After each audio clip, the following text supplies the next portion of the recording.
सदस्य ने राजस्थान के गोवंश का जो दर्दनाक मंजर रखा, उससे हम सब लोग बहुत ही सहनशीलता से दुखी हो रहे हैं।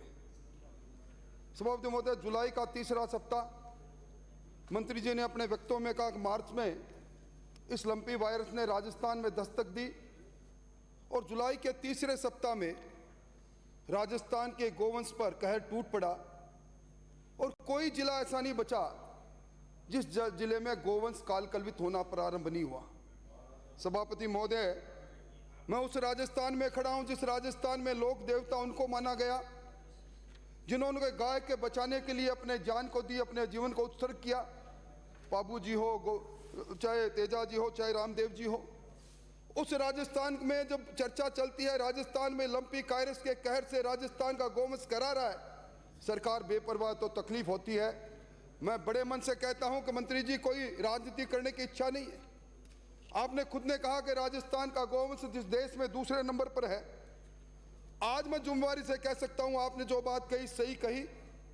33 जिलों में से 32 जिलों में लंपी का कहर टूट रहा है और मैं जिम्मेवारी से कह रहा हूं सभापति महोदय, 30 से 35% राजस्थान का गोवंश इस वायरस से ग्रसित हो गया है।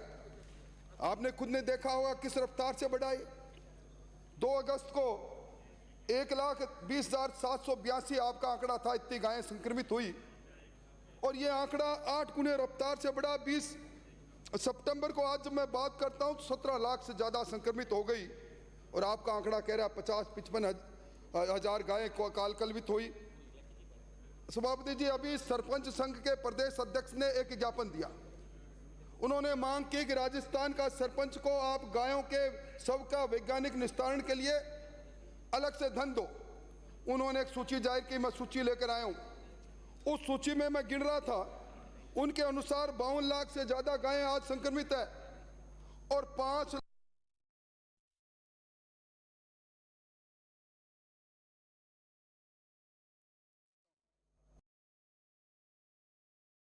318 गायों की मृत्यु हुई है। मैंने मेरे निर्वाचन क्षेत्र के आंकड़े को जब देखा, मंत्री जी, आपके सरकारी आंकड़े से 9.5 गुना ज्यादा गाय कलवित मेरे विधानसभा क्षेत्र में होगी। छुपाने की क्या बात है? ये वायरस है। मैं समझता हूं सत्यता के साथ हमें कहना चाहिए। सभापति महोदय, 12 लाख करोड़ की जीडीपी में राजस्थान के अंदर 10% जीडीपी इस पशुपालन की है और मैं दावे के साथ कहता हूं 6,000 करोड़ से ज्यादा का नुकसान राजस्थान के गोपालकों को हो चुका है। दुग्ध उत्पादन में भी हम सेकंड है। और सभापति महोदय, अभी मैंने समाचार पत्र में पढ़ा, बीकानेर, चूरू, बाड़मेर, अजमेर, श्रीगंगानगर, जोधपुर, सीकर, आरसीडीएफ का आंकड़ा है। उन्होंने कहा हमें 6,61,000 प्रतिदिन दूध पे हमारे पास आया करता था, 4 लाख से नीचे गिर गया। और आज हालत क्या बिगड़ गई?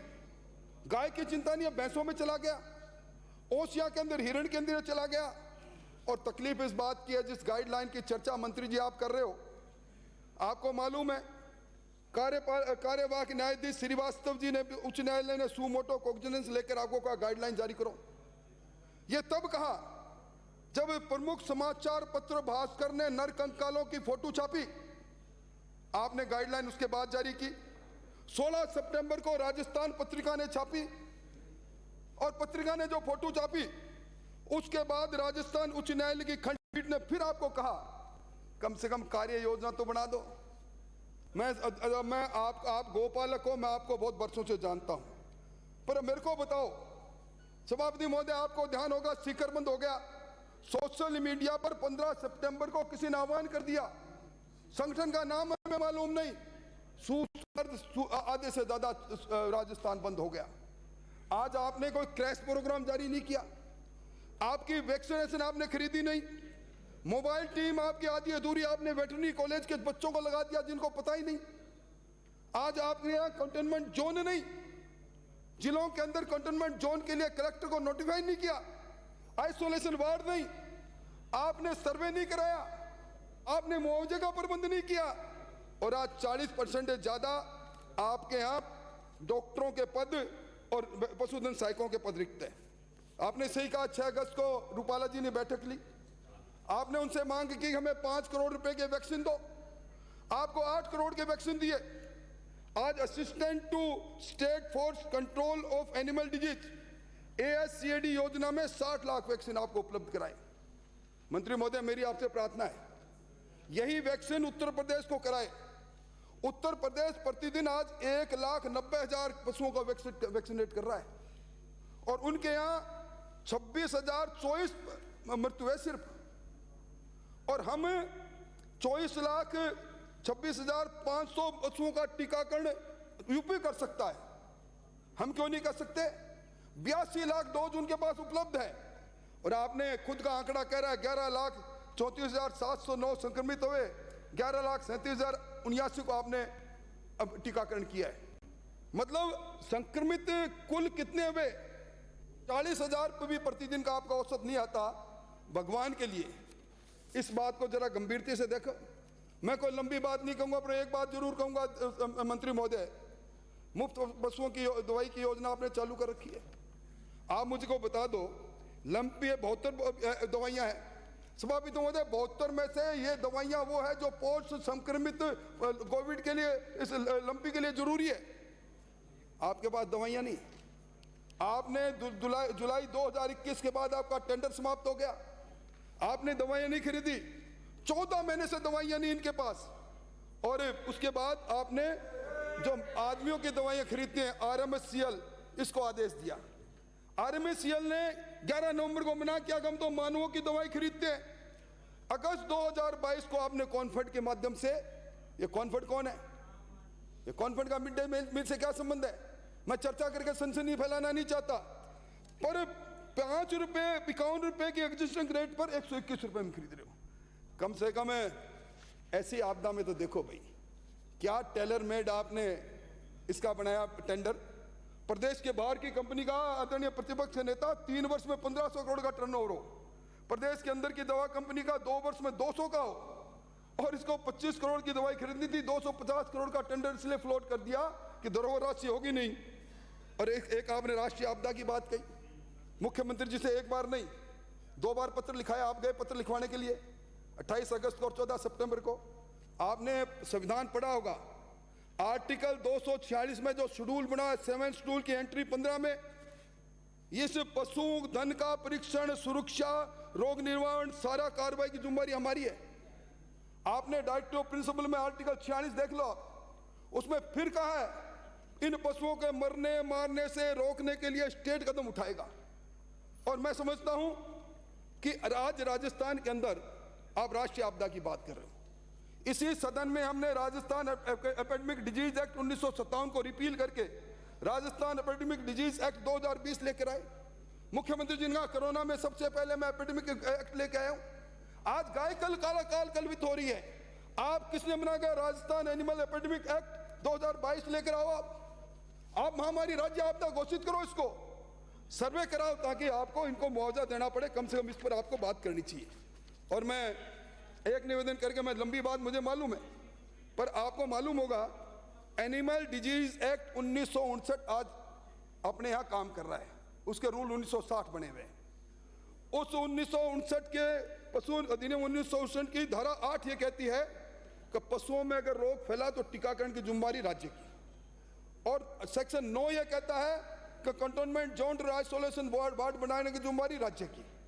और इसी के जो राजस्थान डिजीज एक्ट 1959 में जो एक अधिसूचना जारी हुई थी, जब एक अफ्रीकन हॉर्स सिकनेस एक बार फैली थी 60 के दशक में, उस समय यह तय किया था सरकार ने कि भविष्य में किसी भी संक्रमण से अगर पशु काल कलवित होंगे तो उनके कुल मूल्य का 5वां हिस्सा मुआवजे के रूप में दे सकते हैं। या तो इस एक्ट को जो मैं रख रहा हूं, यह बिहार ने 30,000 रुपए हर पशु, दुधारू पशु की मौत पर देना प्रारंभ कर दिया। आंध्रा ने 50,000 रुपए 3 पशुओं तक 1.5 लाख करना प्रारंभ कर दिया। गुजरात ने में ये फैली नहीं कम, फिर भी पैसा देना प्रारंभ कर दिया। आप ये क्यों नहीं करते? और अगर आज पशुओं का बीमा होता तो शायद हम बच जाते। 2018 से पशुओं का 1 अक्टूबर 2018 से पशुओं का बीमा आपने बंद कर रखा है। कर रहा हूं, आपने बजट के अंदर कहलवा दिया 6 लाख पशुओं का बीमा कराओगे, 150 करोड़ का प्रावधान। और मैं कहता हूं नेशनल लाइव स्टॉक मिशन के अंदर, राष्ट्रीय पशुधन मिशन के अंदर अगर आप इस योजना को राजस्थान में लागू कर देते, 40% प्रीमियम केंद्र सरकार का, 30% प्रीमियम राज्य सरकार का, 30% पशुओं का, तो आज ये हालत नहीं होती। इसलिए मैं कहना चाहता हूं कि गोवंश में जितने मृत्यु हो गई गोवंश की, आप इन ग्राम पंचायतों को, स्थानीय निकाय को विशेष अनुदान दो। सभापति महोदय, आप शिखर से पधारते हैं।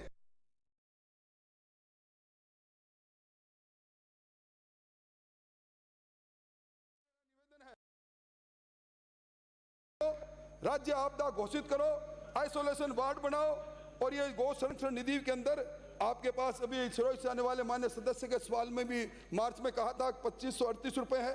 और एसडीआरएफ में क्यों नहीं सहायता देते आप? 13,000 करोड़ रुपए राज्य सरकार के पास है।